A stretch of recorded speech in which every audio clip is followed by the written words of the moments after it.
This is Stocks Pilgrim. You are watching the Beginner's Course, Lesson 2, Part 2. And yeah, no, I've been away from this for a little while, so I think it's time for a song.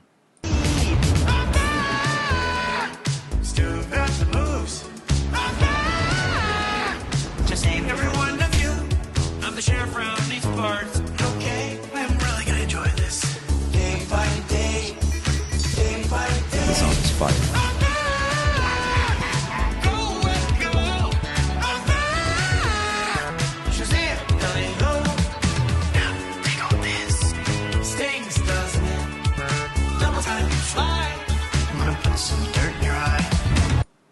Alright, so where we left off was actually a bit further than I thought we would get in the last video, so this should be pretty brief, alright, but we have something very important to cover, so I guess this is one of those last but definitely not least situations. Foremost, let's do a very, very brief overview of what we've covered so far, okay?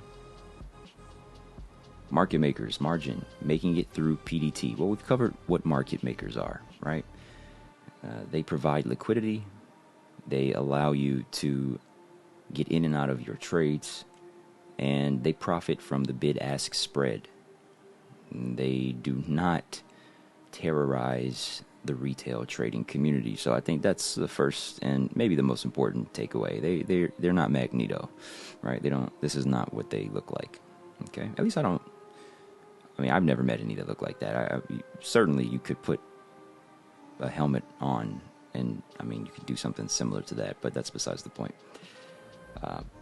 You got your different types of traders as well, like prop traders who are for profit. And we talked just a little bit about hedge funds. And of course, there's us. There's retail traders. Okay, we went over market data a little bit. Real-time versus delayed. The order book, level 2, time and sales. We went over what that is very briefly. Again, if you missed the first video to all this, it's on my channel. You can find it, or I'll post a link to it, or I'm sure some kind citizen will do so for us. And that reminds me, we're going to be covering reading the tape, aka time and sales, very soon. Some of you will know why that's funny. Okay, so what we did not get a chance to get into too much, floating topic shouldn't be there, that's not real. We did go into buying power a little bit, and we know there's different types of calls, right? You can get a call from your broker, right? You can have a day trading call, or that's also known as a day trade buying call, or what some people might call a pattern day trading call. There's different names for it, but the most accurate is a day trading call. It is when you take 3 different day trades in a rolling 5-day period. But that's going to tie into what we're about to cover. We went over trade settlement and what a settled trade is, how to avoid getting, I guess, what some people would consider to be another type of violation or restriction on your account, also known as a GFV, or a good faith violation. I think we went over that pretty thoroughly. We covered what SEC and FINRA mean, or what their relationship is to your broker and your trades. And we also had a ton of stuff to cover regarding the cash accounts. Now let's start talking about margin accounts, because that's where that PDT rule we talked about is going to come in. We're going to go over a couple of tips and tricks, maybe some ways to stay afloat in this market. Now make sure, guys, when you get the opportunity, that you drink the water, but don't choke on the ice. A wise man said that to me. Actually, it was kind of a dumbass, to be honest. Okay, so pros and cons with a margin account. Cons. Pros. Let's talk about the pros, right? When you go to your broker, most likely you can sign up for a margin account because by default you have a cash account. Now, a margin account is going to give you the ability to borrow money. It's that simple. Now, when we say borrow money, we're not necessarily going to just take out a loan. Not necessarily how it works. See, the amount that you are given is actually based upon the amount that you have in the account, the amount of your own money. Okay, your broker is willing to leverage that, to match that, and then some. Okay, this is known as leverage. So sometimes you'll hear me say, "Oh, that trader's over leveraged in the market," and this is them using too much margin. Okay, money that's not theirs. It's outside of their own personal margin. It's within the margin provided to them by their broker. This is known as a margin loan. And a margin loan serves many purposes. Of course, some people might think, well, first thing I would do with a margin loan is I would buy more shares of something. Yeah, of course, that's a good place to start, right? Now, sometimes there's going to be a margin loan of 2 times the capital that you have. Sometimes it's 4 times the capital that you have available, right? Usually it is an amount leveraged against the free cash you have in your broker account.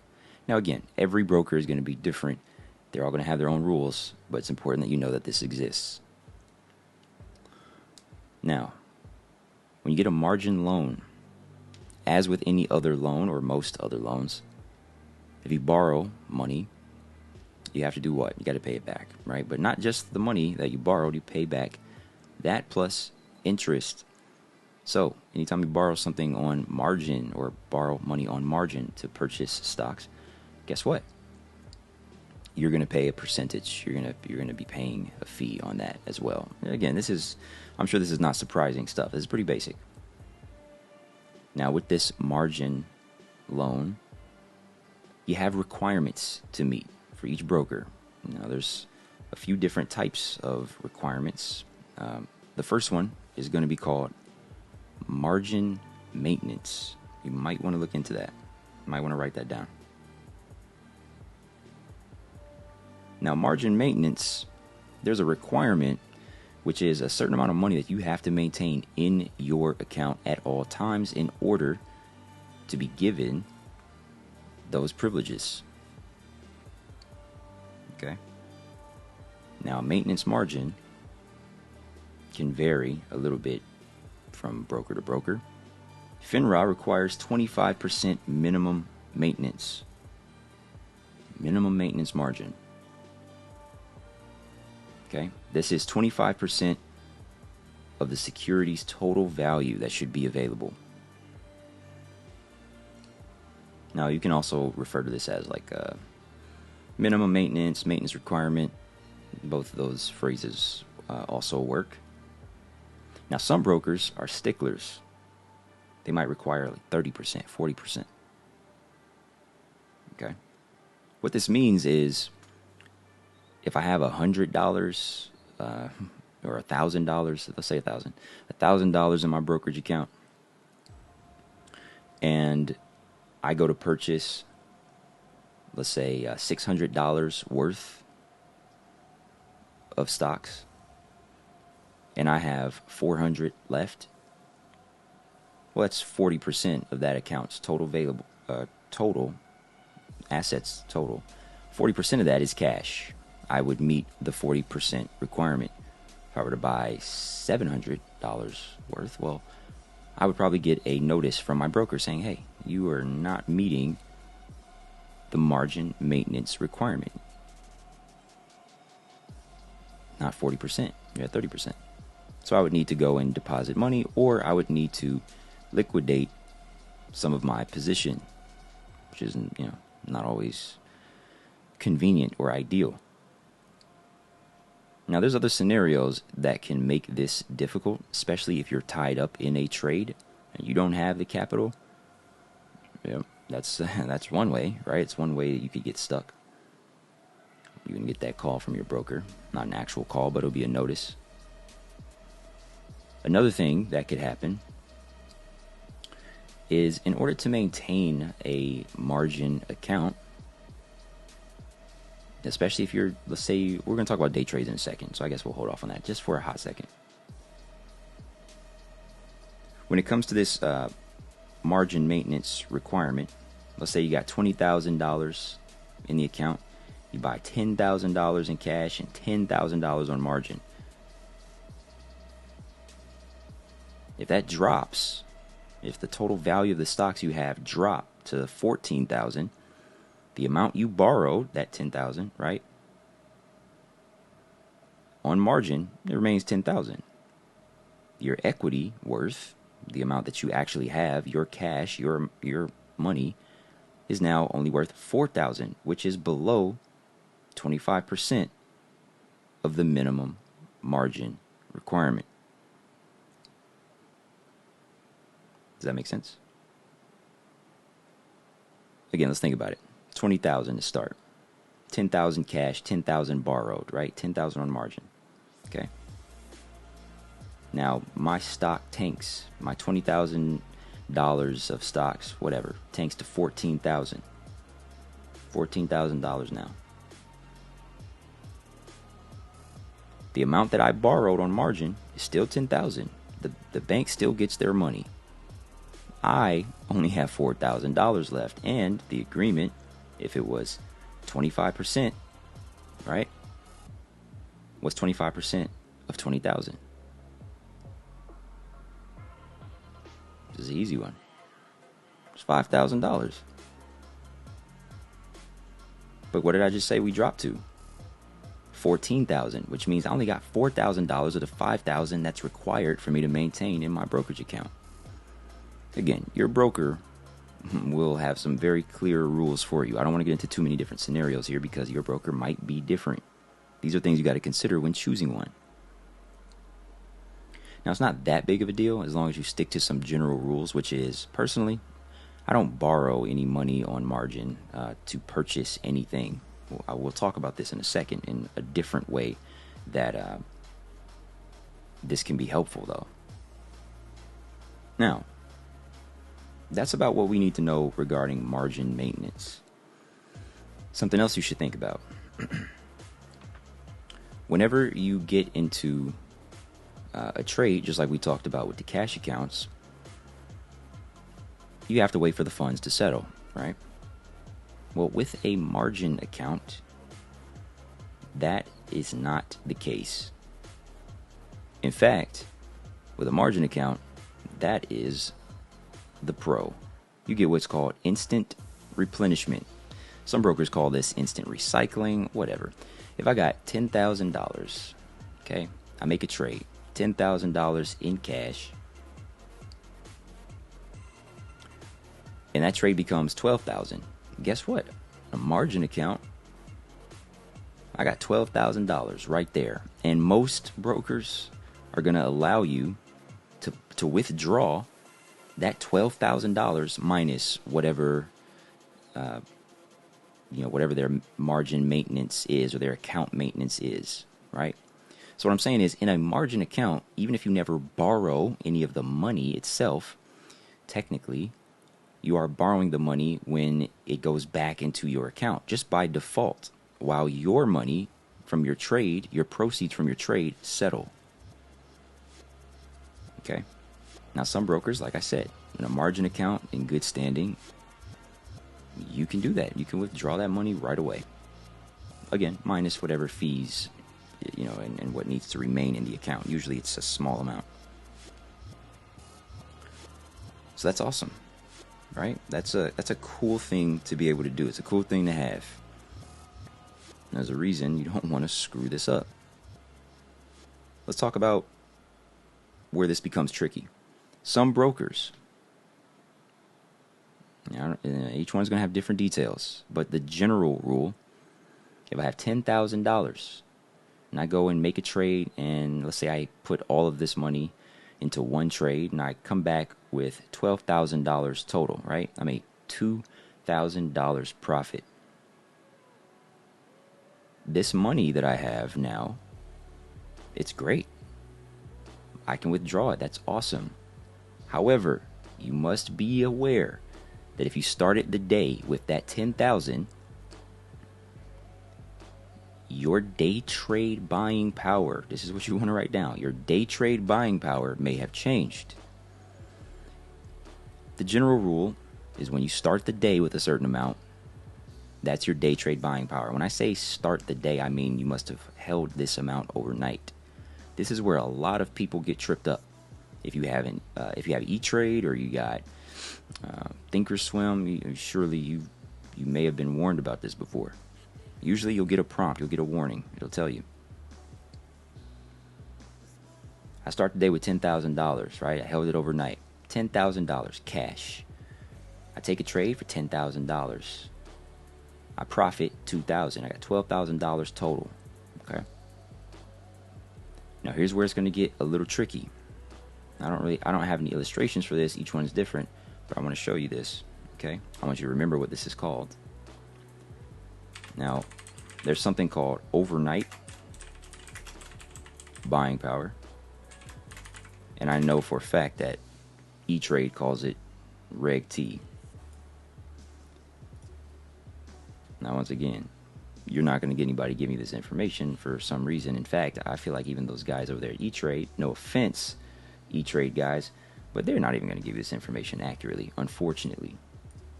Overnight buying power and Reg T. This is very, very different than day trade buying power. Not the same thing. It's imperative that you do not confuse these two things.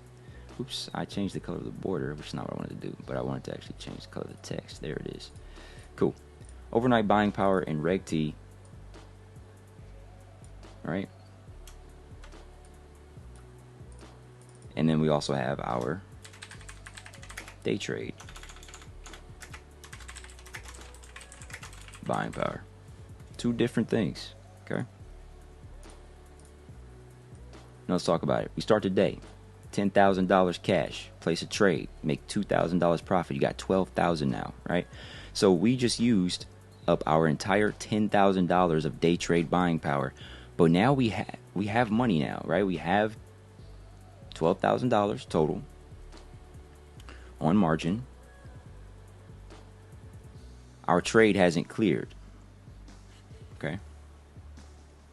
Just like with the good faith, there is a way, in most cases, if you're in good standing, which is sometimes it's called Forex status, like with E-Trade. If you're in good standing, you can place another trade. But what do you think the caveat is? What's the catch? Yep, you probably guessed it. It's kind of like Dora the Explorer, right? No one says anything, but she's still like, that's right. But you probably guessed it. Yes, it is, or you just knew the answer. It is, you can't close that transaction until the next day or until your funds settle because you're working on borrowed money, right? Your day trade buying power, a lot of times it'll give you a prompt, a warning. It'll say, hey, note that this exceeds your day trade buying power. Now here, I know you might have a question. Some of you might have a question. Let's say you start the day, $10,000. You place a trade, you make $2,000. You got $12,000 total, and you decide, you know what, I want to place some more trades today. I'm going to wire some money into my broker. You wire in another $10,000. Okay, so now you're sitting on $22,000 total. $2,000 in profit plus your $20,000. What is your day trade buying power now? You guessed it, it's zero. The money you wire in same day does not contribute to your day trade buying power. In fact, you will also get a warning many times, even if you wire that money in. Okay? It must be held overnight first. Now, if you go to the Reg T side over here, or the overnight buying power, and let's do a full scenario. I start today, $10,000. I make $2,000 profit. I have $12,000 now. I wire in $10,000 in cash. I got $22,000 now. I have zero day trade buying power, meaning if I open a transaction, I need to hold it at least overnight. I can at least use that $22,000 to buy shares of whatever and hold it overnight. I won't be penalized. Or I could have just, on margin, I could have withdrawn the $12,000 minus whatever fees I would incur. But let's go with the first scenario. We buy $22,000 worth of whatever, and next day rolls around. I close that transaction out. What's my day trade buying power now? 22,000? Absolutely not. It's zero again. Why? Because you didn't hold any cash overnight. You should write this down.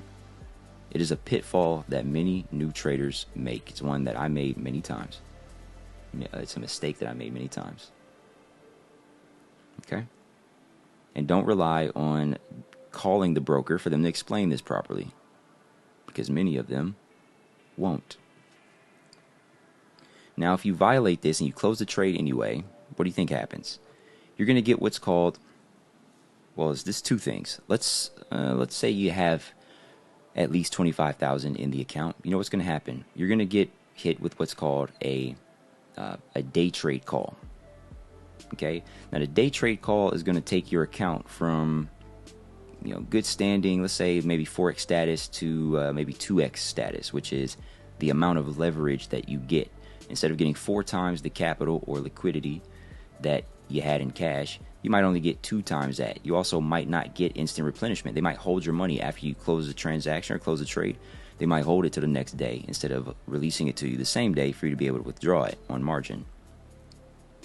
Each broker has their own rules. Now let's say, here's a disclaimer, by the way. Some of you, if you're brand new, you might be thinking, oh, if I get on margin, I'll be able to buy a lot more shares of this stock and I'm going to make a lot more money and that'll get me going. Don't do it. It's a bad idea. Trust me. It has always been a bad idea since the dawn of trading. Don't. I personally, I'm against borrowing. I'm against trading on margin. I like using a margin account to get my instant replenishment, but that is it. I highly recommend that if you are someone who has this thought process that you can borrow on margin, don't do it. Here's another fun fact for you. Can you trade options on margin? No, you cannot. So you can put that idea out of your mind also. And it's probably not probably, it's definitely for the best. Common stock only, but you can still use the margin account to get the instant replenishment or instant recycling.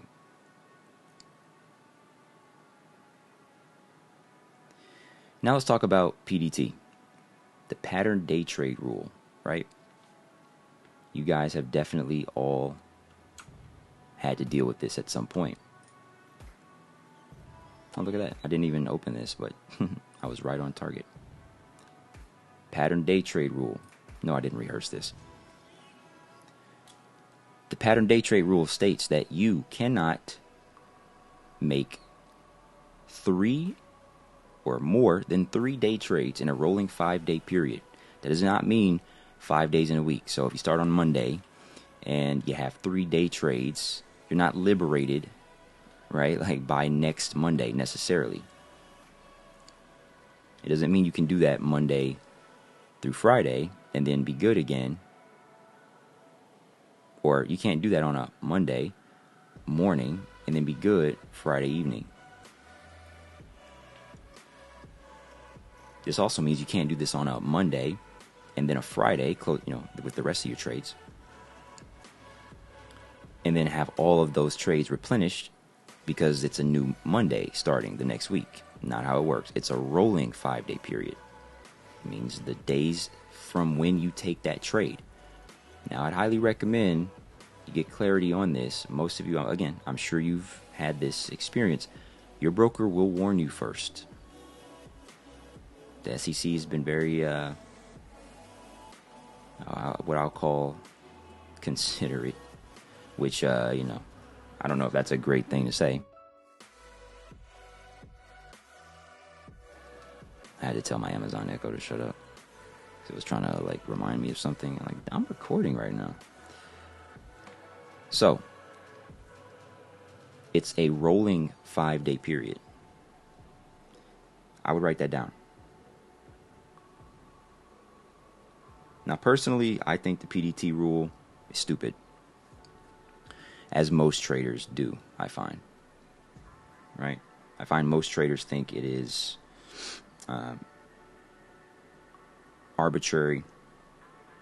I'm not going to call it classist, but I'll say it doesn't make any sense as far as I'm concerned. So if you execute 4 day trades within 5 business days, provided that the number of day trades is more than 6% of your total trades, which, I mean, let's be real here. Right? You're going to get hit with a pattern day trade call. You're going to get a day trade call. This means you're flagged. Your account is flagged. Now let's get some of the easy questions out of the way first. Does this follow you everywhere you go? Well, no and yes. Technically, you could go from broker to broker and do this. You could have a margin account with multiple brokers. We're going to talk about that in a second.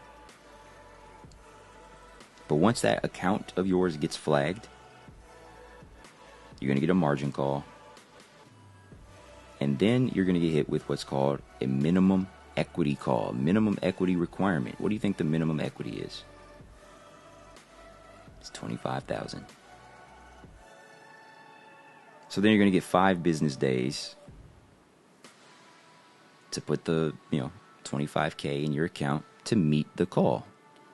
And guess what? From there, you can make as many day trades as you want. Except for one caveat, it's not going to happen immediately. In fact, you're going to have to, you guessed it, hold it overnight.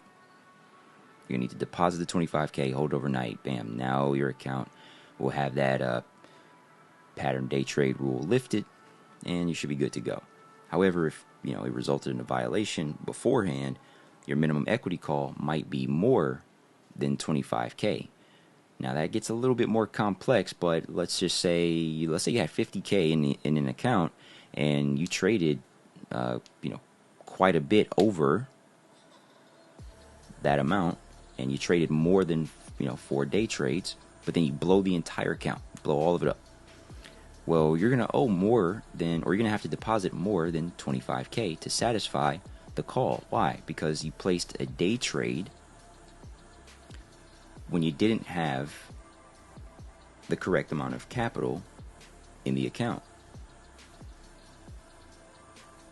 Now, once again, I don't think you have to worry about this, and I don't consider this to be a beginner topic, only the point that a margin account is different than a cash account. Now, I'm going to tell you some very, very helpful things, okay? I want you to write these down. You're going to want to have this information ingrained into your brain because you need some freedom, okay? Number 1, you can have at each broker a margin account and a cash account. At some brokers like E-Trade, you can have a margin account and more than one cash account. One margin account, though, per broker. Only one. Some light bulbs might be going off right now. Yes, this does mean you could open a margin account at multiple brokers with no problema. No problem. Another light bulb might be going off.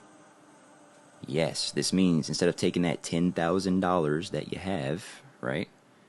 Instead of taking that $10K and putting it all in one account and only being able to make 3 day trades, you could take $2,500 and place it in 4 different margin accounts. How many day trades does that get you? Granted, you're limited to 2,500 per trade or per account. You can only trade that 2,500 at a time. That's all you're going to have in there. But 4 different accounts, 3 day trades, that's 12 day trades. And yes, you can do, I assure you, you can do this. It is legal. That is how you get around PDT early on. But I'm going to give you another just one more trick most people don't know. You ready for this? Now, me giving this information out, I feel like this is going to cause some sort of shockwave. Yep. But here you go. Here it is. You can call your broker. If you get slapped with the PDT rule, you can call your broker sometimes once every 90 days for some brokers. Some it's the lifetime of the account. But you can call the broker and say, hey, I want to have a courtesy removal of the pattern day trade flag. I want to have a courtesy removal of the PDT flag. I want it removed. And guess what? They're going to get on their high horse and they're going to recite you some whatever, right? Okay, you got to make sure that you understand that this is whatever. And are you, do you understand that, do you know what the PDT rule is? You got to say yes to make sure that you acknowledge that this has been explained to you. You know, hurry them through it. Yeah. Okay. Cool. And bam. They'll say, hey, in a few days or a couple days, you should see this flag removed. There you go. You just got PDT wiped from your account just from a phone call. If you don't believe me, go get a PDT.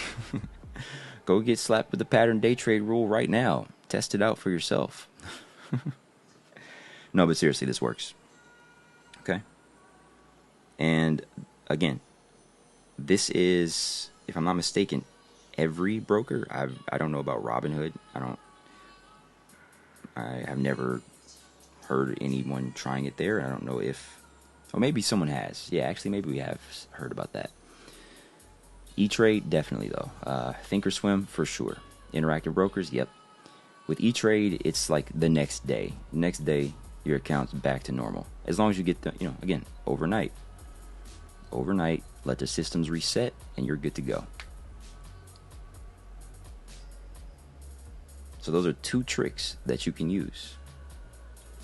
You can also move money in between a cash account and a margin account at the same time. In the same brokerage account, you can have multiple accounts. You can have 1 margin and 1 cash. So sometimes people will get that margin trade off and then take that margin, that maintenance margin, move it over to the cash account. That way they can place their trade, open and close, right there, bang, bang. Again, there are ways to be creative. You just have to be smart.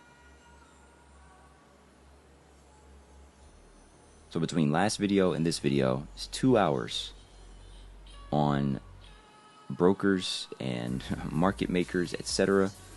The one thing you should be doing now is looking into brokerage platforms. Here are some things to consider. They all have different reputations. They all have different ways of navigating. You can navigate each of these platforms differently. Pick something that is comfortable, something that you will learn to use like the back of your hand. You can't be fumbling and stumbling around when you're trying to place a trade. Look at that. It's May the 4th. Order execution. Fill. That's perfect. The timing on this is perfect.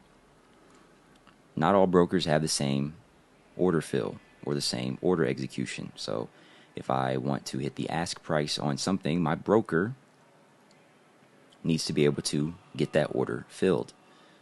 Some of the trashier brokers, they're not going to do it. And I'm not going to start naming bad brokers because I don't want to talk trash about, a broker you might use. I told you what I use, which is E-Trade and Thinkorswim for most of my personal trading. That's all you really need to know. Okay, I think both of those are pretty solid. I like Webull for price action. I don't really use it for order execution. I won't trade on Webull. I don't trade on TradeStation, anything like that. Like there's a lot of different things. You should go out there and try a few different ones.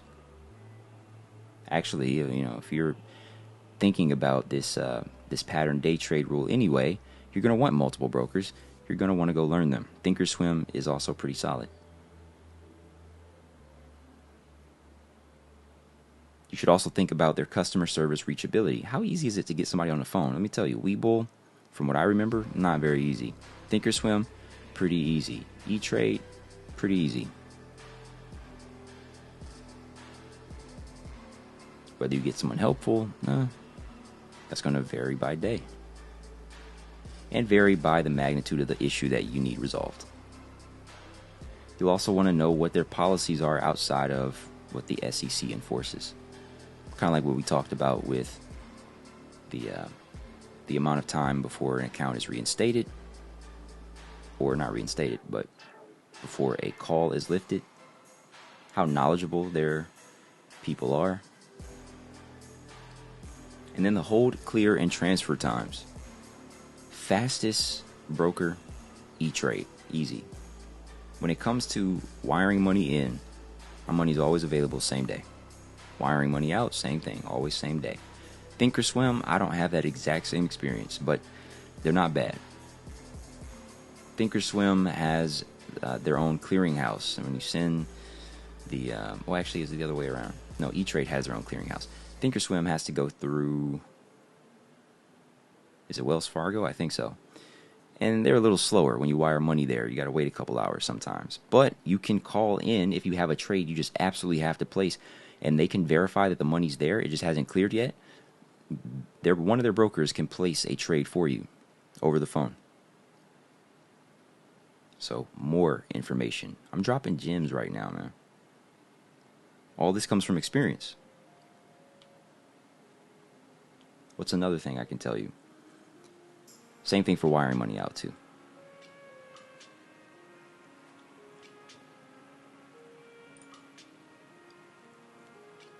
So you want a broker that's intuitive for you to use. Check out their desktop platforms. If you're going to be a momentum trader, scalper, whatever, you need hotkeys, you'll want to go check that out. If you need multi-charts, you'll want to go check that out. Although, as far as I'm concerned, you can use Webull for the multi-charts and use your actual broker for something else. There's many ways to do it. Some of them, like E-Trade, have Power E-Trade. Like they have a souped-up app, more features, more functionality. Even though I don't like it that much. TD Ameritrade has Thinkorswim. Right? Better platform, more functionality.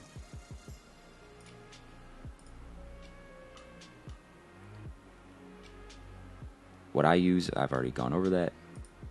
In terms of functionality, modern layouts are good. Hotkeys for some people, multi-charts, as I said, and order on the chart. If you are a scalper or a momentum trader, sometimes you might want to place that trade by clicking on that spot on the chart. Again, go through the functionality of each of these. Reputation, I feel like mostly it's going to be solid across the board with what we've stated so far. There's E-Trade, Webull, Thinkorswim, TD Ameritrade, Interactive Brokers, which, if you know me, you know I'm not a big fan of interactive brokers. That's just me, though. Some people love it, I guess. I mean, I've never seen them, but I imagine there's people out there that love it.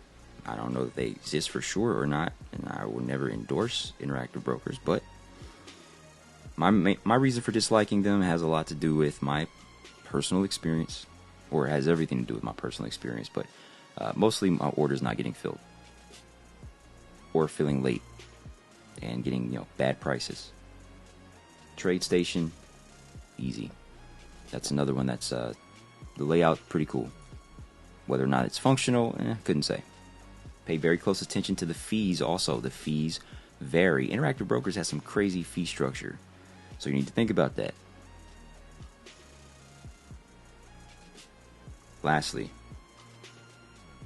pros and cons of offshore brokers. In the past, people have used offshore brokers to get around the PDT rule. I'm going to tell you my stance on this. Don't ever do it. You want to lose your money? Okay, go for it. Try it. We just gone over all these different loopholes, right? Like, let's say you have a really solid trade and you don't want to get hit with the PDT rule. Guess what? That's what calling them is later is for. Use that as a get out of jail free card. I mean, again, I'm just telling you what I would do. Don't take my advice for it. You know what I mean? But that's how I would operate. Same thing goes for splitting up through different brokers. There's too many different ways around this with brokers here in the States to mess around with an offshore broker. I don't recommend it. And the longer you trade, the more you'll see that trading at higher levels of capital or higher amounts, or having the PDT rule sometimes can stop you from making bad decisions if you are not disciplined, if you're not experienced.